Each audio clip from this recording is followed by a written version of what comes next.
All right, let's talk about electric cars. Electric cars have been a really touchy subject in the car community, so I wanted to do the math behind it. Are they really that good, or are people just telling you that they're really that good? Let's figure out for ourselves.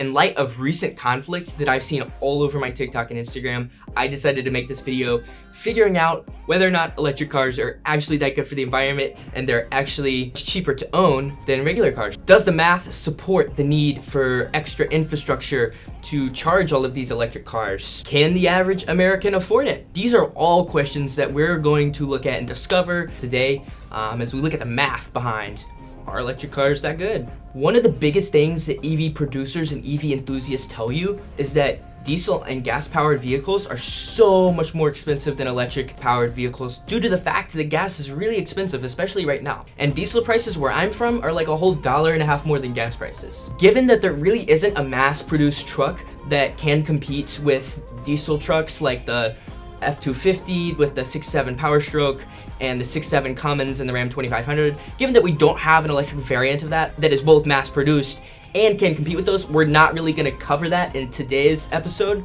But we are going to be talking about cars. Specifically, we are going to compare a 2023 Honda Civic and the same year version of a Tesla Model 3.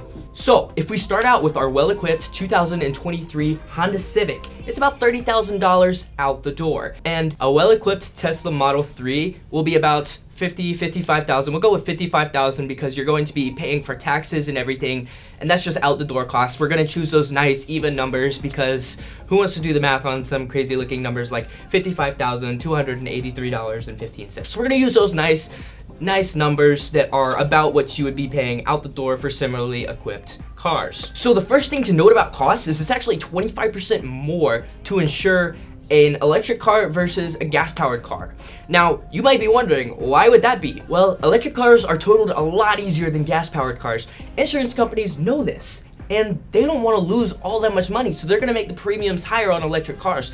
And that's where that 25% comes from. So in South Carolina, to insure the 2023 Civic, considering you're about a 4-year-old male who has good credit and a good driving record, you'd be paying about $156 to insure the Tesla Model 3. For the 2023 Civic, you're gonna be paying around $125. The difference there is $31, and that is $372 per year of a difference. $372 more that you're gonna be paying for the Tesla Model 3 than the 2023 Civic. Now, that's over the course of a year, and these are average numbers. They're not exactly what you would pay. All right, now I'm getting to the stuff people really want to know about. The fill-ups, gas fill-ups, electric fill-ups. Which one costs more? Well, you've always heard that electric always costs less to fill than gas. Well, let's look at the math behind that.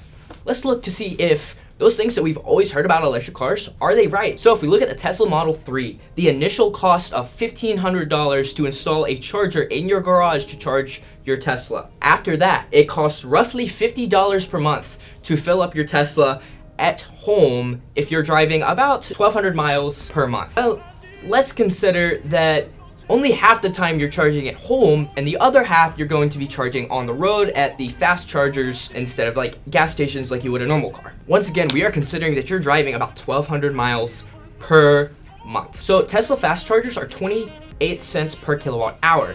And the Tesla Model 3 long range, the one we chose, the decently well-equipped one, holds 80 kilowatt hours. So that's gonna cost us around $22 to fill it up. If it has a range of 300 miles like it says it does, then we're gonna have to fill it up exactly 4 times per month to reach that 1,200 mile mark. $22, and we do that 2 times 2 is $44. Then we tack on half of 50, 25, we get $69 per month that we're spending to charge our electric car and to use our electric car 1,200 miles per month. That is not bad at all, especially when we consider how much it costs to use the Honda Civic, even though it gets really good gas mileage. So say the Civic has a 12-gallon tank, which comes standard on most Honda Civics.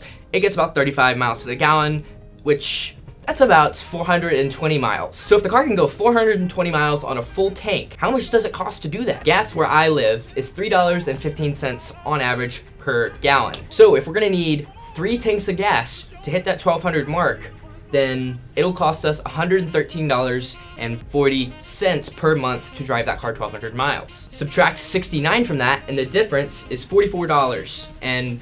All right, if we multiply that difference by 12 months, over the course of a year, we get a total difference of $532. We can go and round that up to $533. So while you're paying a little over $300 less to insure the Honda Civic every year, you're paying over $500 more because of the price of gas. As far as maintenance cost goes, the Civic is actually only going to cost you a little over $300 a month, as well as the Tesla. The Civic, you're going to be doing oil changes, spark plugs every now and then. You're going to getting your tires rotated and stuff like that. You'll also get your tires rotated on the Tesla, which contributes to that cost.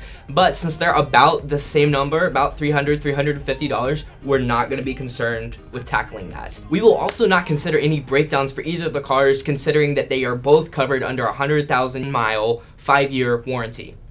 Now, I know this warranty is not standard on either of those cars, but we're just going to consider it for the sake of the argument, just to make the math a little bit easier to understand. But we do have to consider long-term reliability. Say the Civic and the transmission, the engine, designed to go over 200,000 miles. We'll use 200,000 miles as a good number. We know the car is going to get there and really have no problems. I've had a bunch of Hondas in my life. I love Honda. If you look at my entire account, it's about my Type R. I love my Civic to death, but I know that these cars do have a limit, and that limit is typically about 200,000 miles, especially with the CVT transmissions. Obviously, if you go back a couple years, those cars are going to last a lot longer, but with technology today, we're just going to consider 200,000 miles as the end point for these cars. Our driver discovered a loss of 3% of efficiency that their Tesla Model 3 battery had. And that 3% occurs every 10,000 miles. So every time you hit 10,000 miles on the car, you have dropped 3% efficiency from the original percent efficiency. By 200,000 miles, your Tesla is going to have lost 60% of its efficiency. So 60% of its power is not going to be there. 60% of its range is not going to be there. So that really hurts the argument, how much money do you end up saving later on down the road when it's just not as efficient? But let's consider you get these cars brand new, 0 miles from the factory, and you're gonna drive these all the way up to 200,000 miles. So over these miles, how much money are you gonna end up saving? So in order to hit 200,000 miles, considering you're doing 1,200 miles of driving every single month, it's gonna take you 14 years. So let's bring back up that insurance cost. It's gonna be a little over $5,000 more to insure the Tesla Model 3 than it would to insure the Civic. But you're gonna be spending $7,400 more on gas to keep that Civic driving the same amount of distance as you would the Tesla. So considering those two variables, the Tesla would be $2,200 less over that 14-year period than it would be the Civic.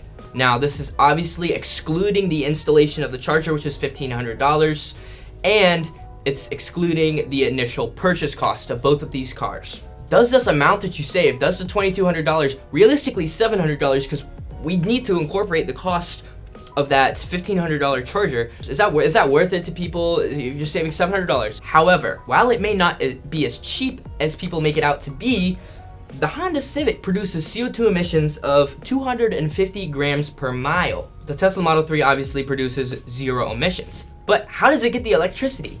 Well, that's where the emissions come in. The U.S. Energy Information Administration, that is quite a wordful. They accounted for there to be 0.85 pounds of CO2 emissions per kilowatt hour of electricity produced. Say the Tesla needs 80 kilowatt hours to go on a full charge.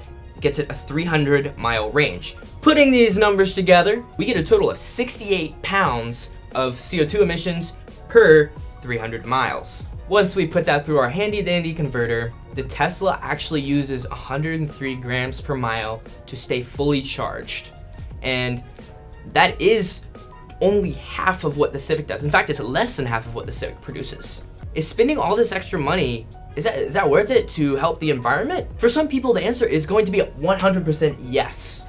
But for others, it's just not possible for them to afford that. Now, a lot of you guys are gonna argue that, hey, what about like the Nissan Leaf, and like what about cheaper versions? Well, those cars only go like 40 miles range, 60 miles range, 100 miles sometimes at the most. And a lot of people need a lot more than that. And that's completely different math for a completely different problem.